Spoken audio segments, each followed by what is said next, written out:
Hi friends, నేను మీ శాంతిని, బలగం శాంతి kitchen. ఈరోజు మాది టిఫిన్ ఏంటి అనుకుంటున్నారా? ఇదిగోండి చపాతీ. ఈరోజు దోశలు కూడా చేశాను. ఈ చపాతీ కూడా అండి, ఈ చపాతీ కూడా బయట నుంచే వచ్చినాయి కదండి. రోజు ఇంట్లోనే చేసుకుంటాము, కాకపోతే ఈరోజు కొంచెం వెరైటీగా బయట నుంచి తీసుకొచ్చారు కదా.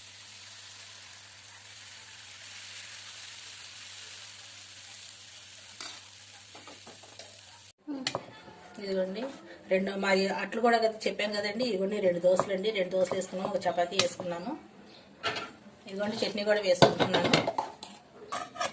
చట్నీ కూడా వేసుకున్నాయి. ఈరోజు టిఫిన్ మాకు ఈ టిఫినేనండి, అందరికీ ఏ వెరైటీ, ఇక మేమే తినాలి. మీ ఇంట్లో ఏం టిఫినో కామెంట్ చేయండి, లైక్ చేయండి, షేర్ చేయండి. మా ఛానల్ సబ్స్క్రైబ్ చేసుకోండి. మా ఛానల్ని మీరు సబ్స్క్రైబ్ చాలామంది చేసుకోవట్లేదు, సబ్స్క్రైబ్ చేసుకోండి. మీ సపోర్ట్ ఉంటే మాకు ఇంకా మంచిది.